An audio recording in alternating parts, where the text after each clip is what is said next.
Thank you. Thank you, my tech friends. Okay, this is also subtitled Making Life Harder for That Mite. And we all know what that mite is. Most of this information I gleaned from my Master Beekeeper course from last year. So what is IPM? IPM stands for Integrated Pest Management. And it can be applied for many things, not just beekeeping. As a master gardener, I apply it for gardening. Farmers apply it. You can even apply it for your health in a way, because what we're talking about here is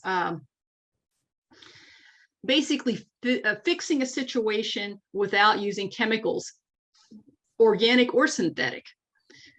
This is not a substitute. I can't stress this enough. This is not a substitute for using mite treatments when thresholds are exceeded.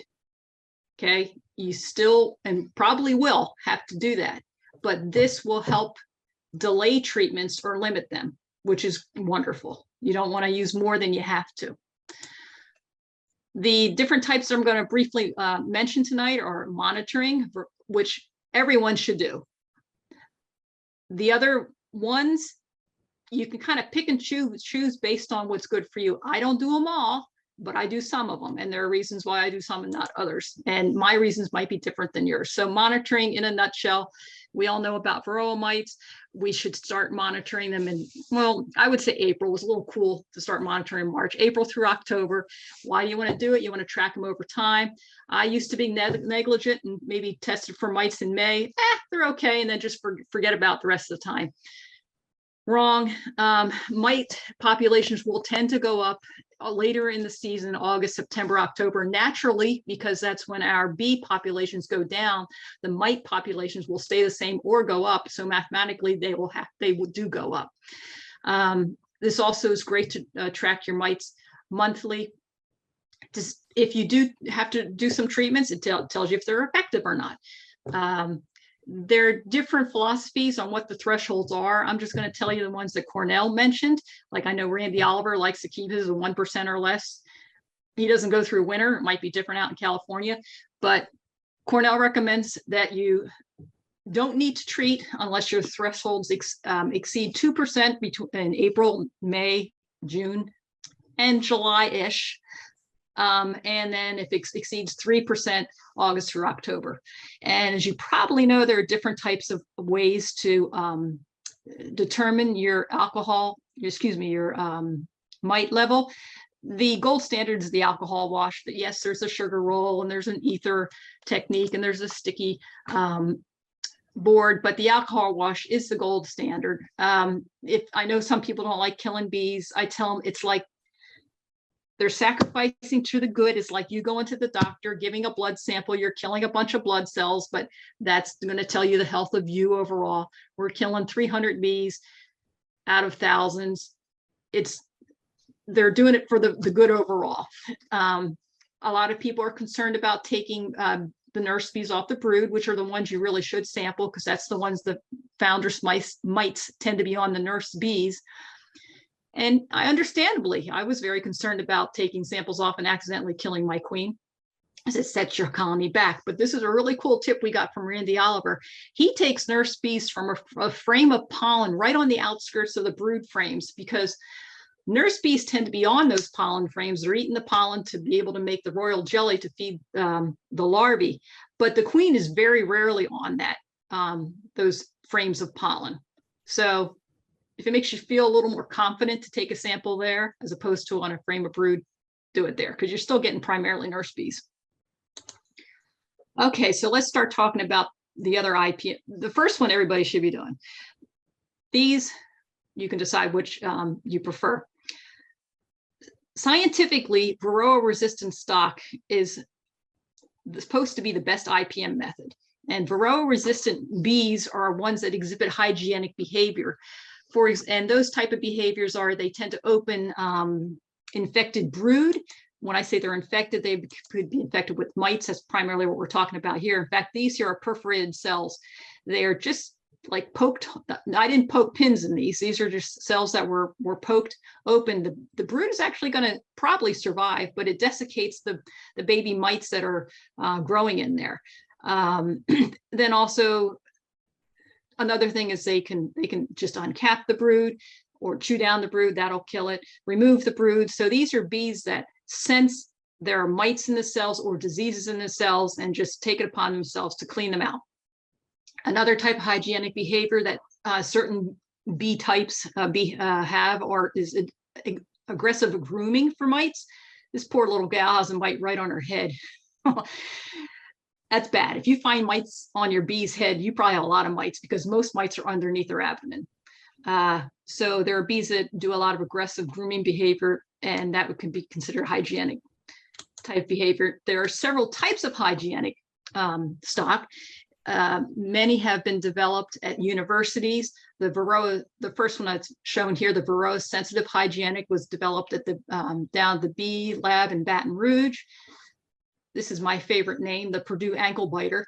That's because these have been developed to, actually they bite the legs off of the mites. Is more of a grooming type of behavior. And then you have your Russians, your Saskatraz, or breed your own resistance stock. To be honest, that's one of the best things to do. And that in essence is kind of a talk on its own. If the club wants me to do something on that, I can do that. But breeding your own resistance stock, then you know that those bees can live well in your area as opposed to importing some from shipping some in from other places, because some of the challenges of having Varroa resistant stock is they can be initially costly, they can be difficult to obtain, and when you do ship queens in from other areas, especially queens, if the temperature fluctuates with them during shipment, that will affect their fertility. It tends to kill sperm and their spermatheca, so they don't, they're not as fertile. So breeding your own resistant stock is an excellent way to go about this. It does take a lot of time, effort, and recording to do that, but it is a good way to go. The other challenge about having Varroa resistant stock is it's best if your apiary is isolated from others. And to be honest, this is primarily the main reason why I personally don't do it. I have 2 beekeepers within a mile of me, probably another 6 or 8 within 5 or 6 miles of me, unless we all switched our apiaries over to Varroa resistant stock. Within say, it really wouldn't work as well, because say I did it within a couple queen generations, them mating with everybody else's non-Varroa resistant stock drones, the genetics will be watered down pretty quickly. So this is best if you tend to be a little more isolated from others, which I'm not. This is not an endorsement by any means, but I just wanted to show you there are quite a few reputable bee breeders in the US. This came from Cornell. It was last updated 2017, 2018. But the point I wanted to show you is look at the states where these come from. The closest we have is a Russian dealer from New York and Virginia. So that means there's some big shipping considerations here. And that's always a concern when you ship bees. Okay, here's another IPM method. This happens to be one I do employ, and it's drone frames. And why does it work? Drone frames are frames of brood that are 100% drone. And it works because mites, the longer a foundress, a mother mite, is in a capped drone, the more eggs and mites she can lay, and they can reproduce more. So mathematically, more mites come out of drone cells than worker cells. So if you have a whole bunch of drone cells, the theory is you have a lot of mites in there that are growing. And if you are able to kill those mites, you're taking a substantial amount of mites out of that colony. So they're really not too hard to use. The drone frames are all plastic. You'll see a picture in the next slide. And you insert 1 to 2 per colony, and you put them near the edge of the brood nest. Once eggs are laid, now initially it takes time for them to draw out the drone frames, but once the eggs are starting to be laid, you remove them every 10 to 24 days. So you take a look at them, and it's when you have most of the drone brood is capped. Then you take it out, freeze it overnight. Take it out of your freezer, thaw it for a couple of hours, reinsert. The bees will clean out the dead drone brood and the mites. Now, the considerations for this is, if you're someone who raises queens, you don't want to do this, because queen rearers also need a good drone yard, so they're not going to be wanting to kill their drones. The other thing to consider is you don't want to do this if you don't have time in your schedule to remove the drone frames when they're capped. Because if you don't remove them and they all hatch out, you're kind of making things worse. You have all those baby mice that you planned to kill, you didn't, and now they're in your colony. So you have to be pretty good at scheduling removal of these frames. This is what they look like. Now, these are mediums. They do come in deeps. So if your brood nests are in deeps, in fact, most that are sold are probably deeps, but you can get them in mediums like I do, because I tend to use mediums. This is what it kind of looks like when you first get it. There's a little bit of wax on it, but essentially that's plain. Takes a while for them to draw it out. And then you put them in the number 2 or 3 position.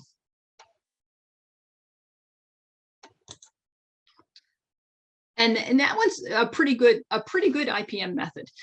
Again, it's not going to totally clear you up of mites, but it'll delay onset of treatment probably.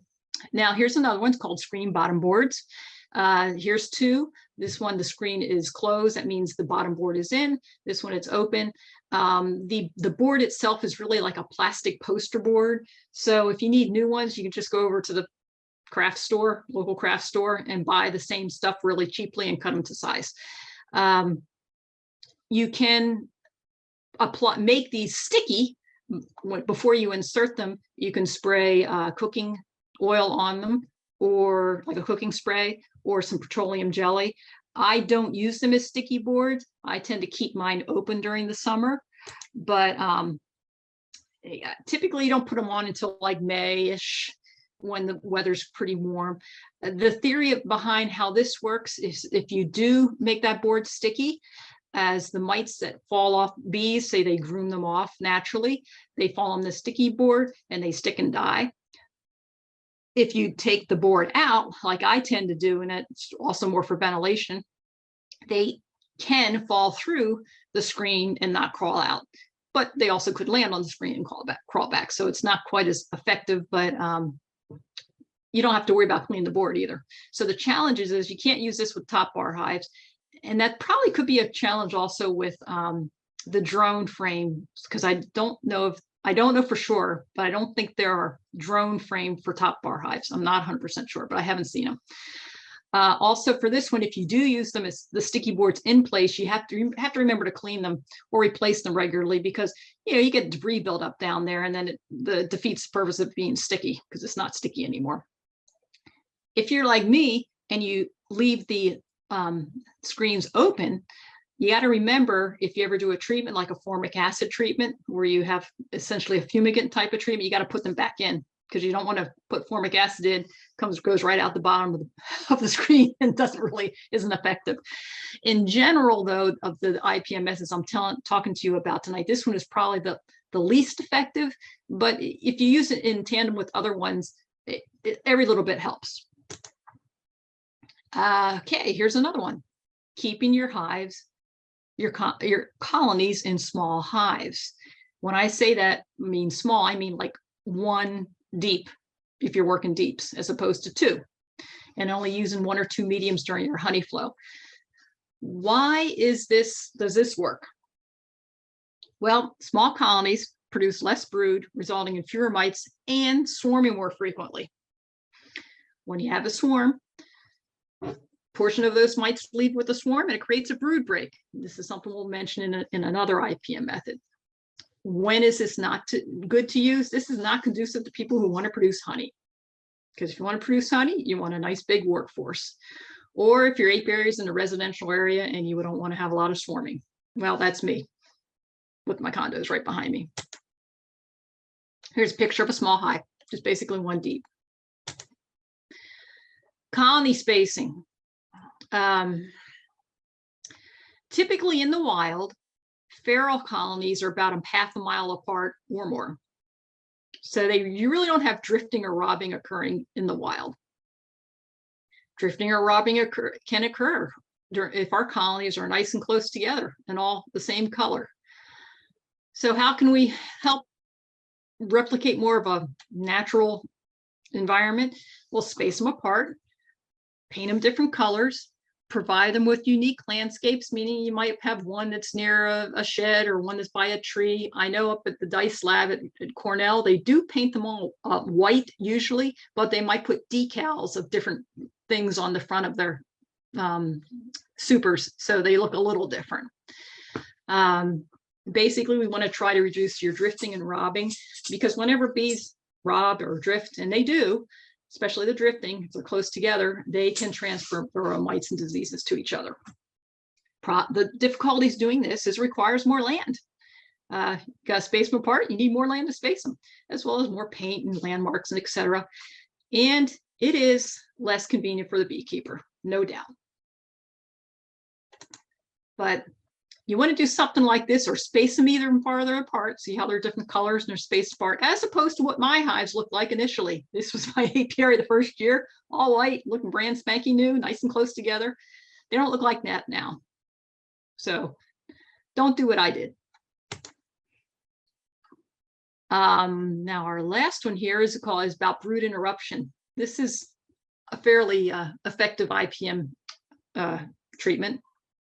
And why brood interruption works, whenever you stop the queen from laying for a while, you're going to have a time where you have no capped brood, and mites need to reproduce in that capped brood. So if you deprive them of that, your mite population growth temporarily stops. Okay, it doesn't totally eradicate the mites, because mites can live a few months, but at least temporarily stops it. And then there's several ways to do this. You can allow swarming to go on. In fact, Tom Seeley, professor from Cornell, he just advocates swarming. He says swarming is so healthy for a hive, and it is. I mean, you get a new queen out of it, you get a brood break, you get a good proportion of the pests leave with the swarm. But a lot of us want honey to make honey. Some of us, like myself, live with a lot of residential areas. We don't really like that. But that is one way to have a brood interrupt. Just allow your colonies to swarm. Or you can make splits. Or you can requeen. Or you can temporarily cage a queen for a brood cycle, which is about 25 days. We're thinking of drones there. Some of the challenges for this is that it is a negative effect on your honey production. And if you do cage queens, not that easy to do. It takes a little while to find those queens and cage them. If you do this on purpose, if you do provide a brood interruption, the most effective time to do that is right after your major honey flow is removed, like in July. And if you really want to put some bang to that buck, and you need to do a treatment, that's the time to do it. Because most treatments deal with phoretic mites, which are on the bees, not the ones in the brood. So if you have a brood break and do a treatment with the phoretic mite treatment, that's the most effective. The reason why it's best to do after the honey crop is the major honey crop is just removed is if you do it early, like April, May, June, then you're going to have less forager bees for your honey crop. It'll affect that. If you do it too late, like say August, September, October, then you're going to affect the production of those vital winter bees, those fat winter bees that'll get you through the winter. So you kind of have to time that properly. It's not saying that making splits like in April, that'll help too. That I do that to prevent swarming and things like that. But if you really want the biggest bang for your buck, the best time to do that is in the July timeframe after you take off your major honey crop. So using IPM can postpone or reduce the amount of chemical mite treatments and save you money. It can keep your bees healthier, kind of in a natural way. You're not really throwing chemicals at it. It can lead to less colony loss. However, it does take some time and effort. I mean, these are things beekeepers have to do, but your bees will thank you for it. And that's my IPM presentation for this evening. Thank you. Great, thank you, Jean. Do we have any questions?